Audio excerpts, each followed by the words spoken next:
Assalamualaikum warahmatullahi wabarakatuh. Waalaikumsalam warahmatullahi wabarakatuh.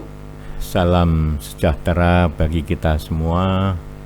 Salam, Om Swastiastu, Namo Buddhaya, salam kebajikan, salam budaya, dan rahayu. Pada kesempatan siang hari ini, sebelum kita melanjutkan perbincangan, saya perkenalan lebih dulu siapa-siapa yang ada di ruangan ini.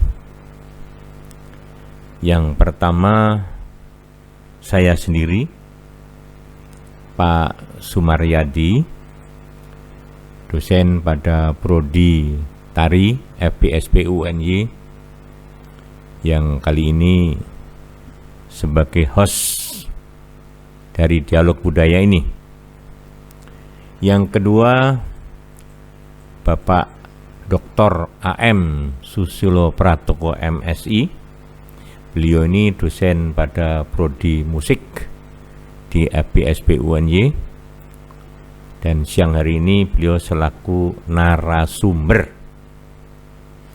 Dan satu lagi ada Pak Lambertus Suweryo SPD. Beliau ini pemilik dari rumah produksi ini, sekaligus sebagai teknisi yang andal dan profesional. Oke, baik Pak Sus. Kalau begitu, misalnya saya mengatakan, kalau gitu Pak Sus, pangkal dari mitos itu sudah tidak bisa dilacak lagi. Itu satu. Yang kedua, dan ujung dari mitos itu bisa habis karena atau manakala orang tidak percaya lagi. Kalau saya nyimpulkan seperti itu, gimana Pak Sus?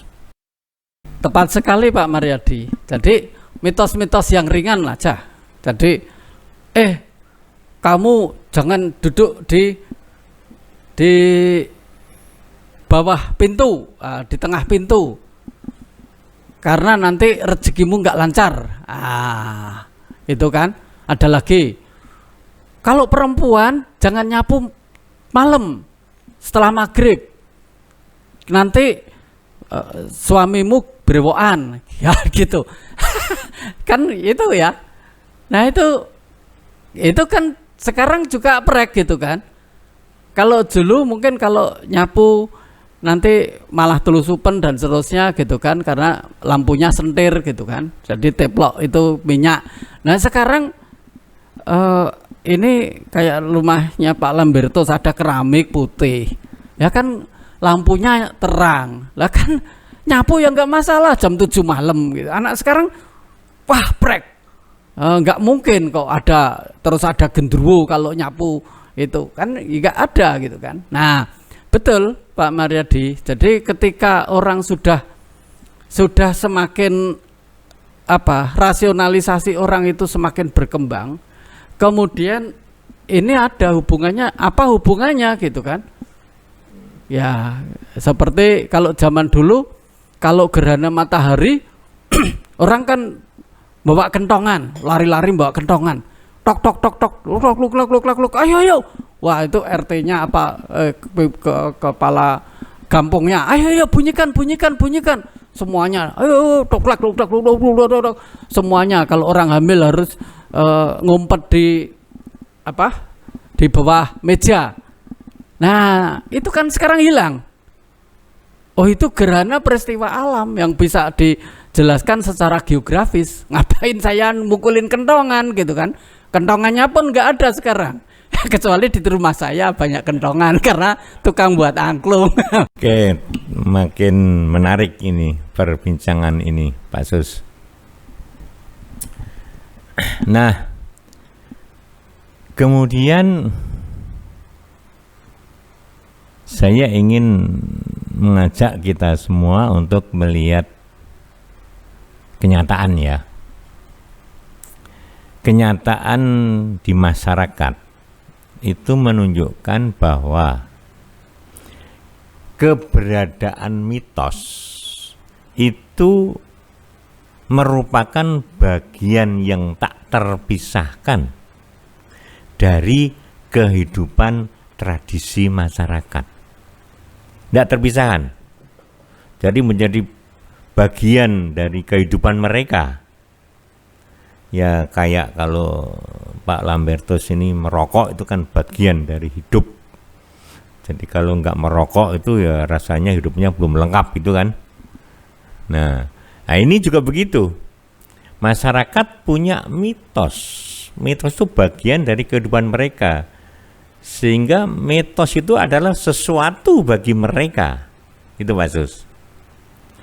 Nah, kalau kemudian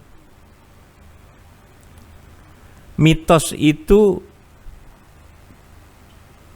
apakah mungkin ya tidak diakui lagi oleh masyarakat? Kayaknya kok iya toh sulit ya. Nah, kayaknya sulit itu. Karena apa? Karena masyarakat itu, pemilik mitos itu tidak sekedar hanya tahu mitos itu, tapi mereka yakin akan kebenaran dari mitos itu. Itu loh, susahnya di situ. Ini bagaimana nih Pak Sus? Kira-kira Pak Sus? Menarik ini Pak Sus. Iya, betul. Jadi itu melekat dan susah dipisahkan. Karena mitos itu kan ada unsur baiknya, ada unsur buruknya. Nah, masalahnya begitu. Jadi misalnya gini, ada tradisi sawur kembang. Jadi satu desa kepalanya itu mengatakan, wah ini kita harus selalu memberikan sawur kembang. Karena apa? Karena ini sekaligus itu leluhur kita mengajari bahwa dalam tradisi sawur kembang itu kita harus nanti bersih desa dulu sebelumnya.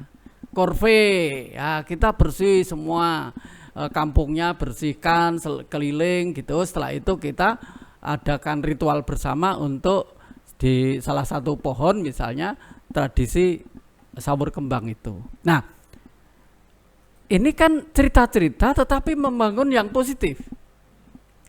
Jadi betul Pak Maryadi, kalau misalnya kita datang ke sana langsung, jangan, nanti orang nggak mau kerja bakti. Mudah-mudahan setelah dengar kita obrolan ini tetap bekerja bakti gitu kan, itu lebih bagus lagi. Ya, jadi ada hal yang positif. Nah, seperti juga ada kan, ada wisatawan di daerah Gunung Merapi sana. Setiap kali itu orang hiking naik gunung, itu kan buang sampah sembarangan di situ. Nah, akhirnya ini kreativitas pemuda setempat. Ya. Pas itu ada kegiatan Pok Darwis, kebetulan saya datang. Kreativitas pemuda setempat. Dikasih bunga, dikasih kemenyan, terus ditulisi leluhur kiai siapa saya lupa. Sejak saat itu nggak ada orang yang naik ke Gunung Merapi buang sampah.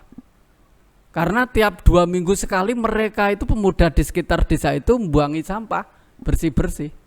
Nah, dikasih mitos itu jadi positif kan, lingkungannya bersih. Nah, ini jadi mitos itu juga ada untungnya, jadi itu ya. Tapi juga ya pasti ada plus minusnya.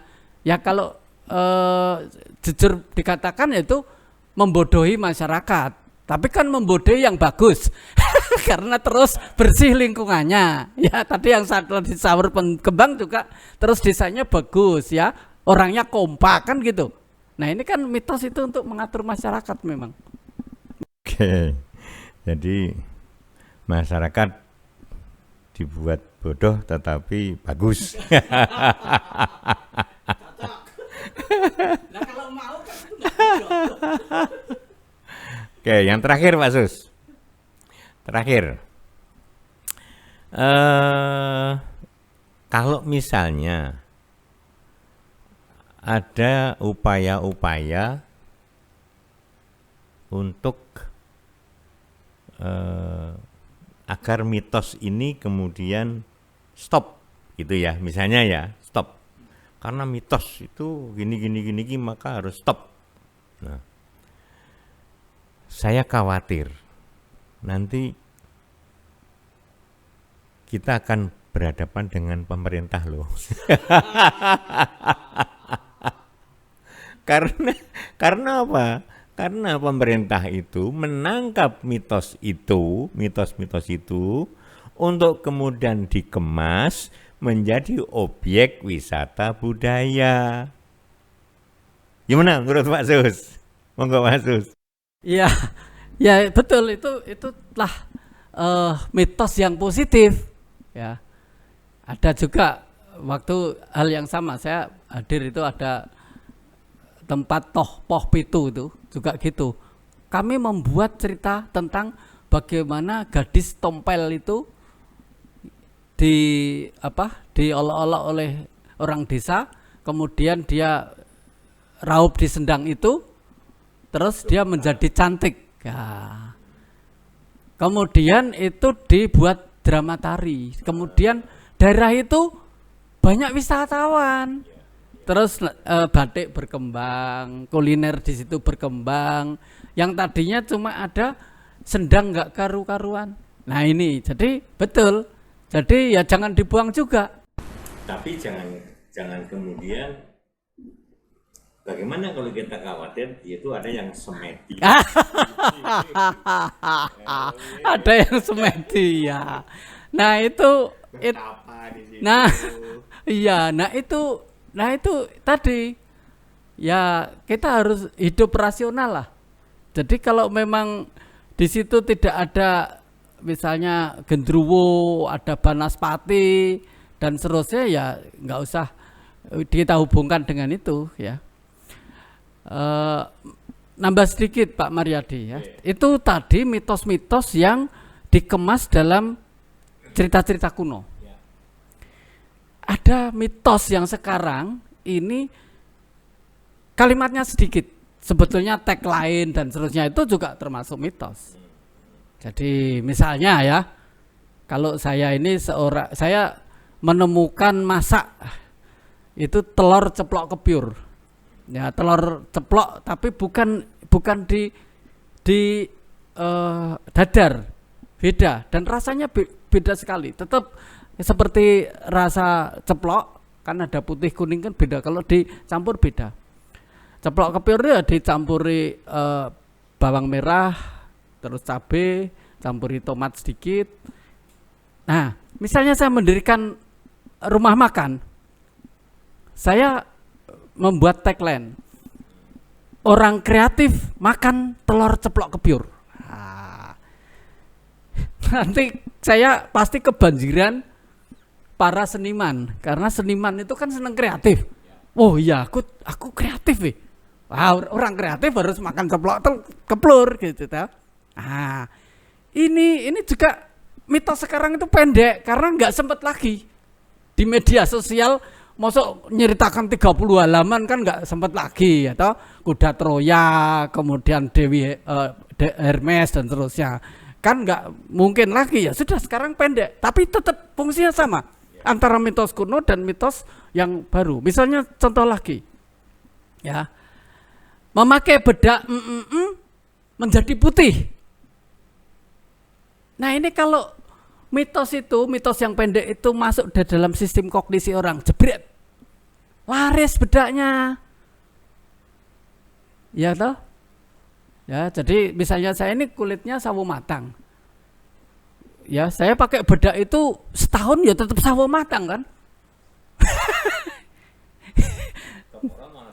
Nah, malah sawo bosok karena sudah mandi kok dikotori gitu kan. Nah, misalnya lagi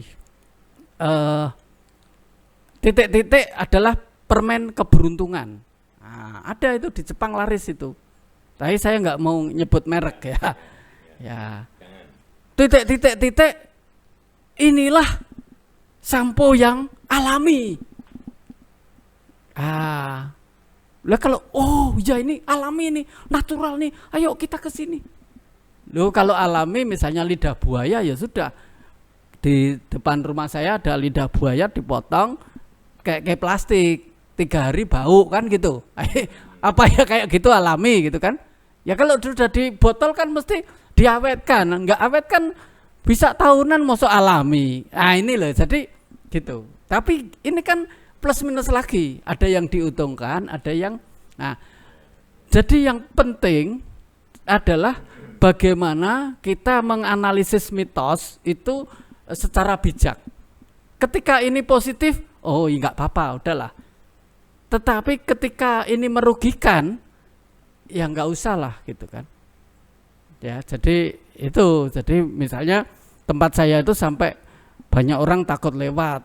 Ya kan merugikan jadi ngalang. Ya sudah itu yang kita bongkar supaya orang berpikiran jernih gitu sehingga bisa lewat, mungkin menghemat waktu, menghemat ekonomi, menghemat tenaga dan ya itu Pak Mariadi. Yang pasti bahwa apa yang disampaikan Pak Sus selaku narasumber pada siang hari ini itu adalah mitos yang dikaji secara saintifik.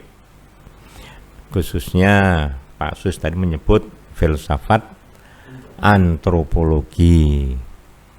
Artinya untuk saudara-saudara, teman-teman, Bapak Ibu yang ingin mengkaji dari sudut pandang yang lain tentu dipersilahkan dengan segala hormat. Gitu kira-kira Pak Sus. Sementara itu kita sudah sampai di sini dulu. Kita ketemu pada lain kesempatan. Assalamualaikum warahmatullahi wabarakatuh. Waalaikumsalam.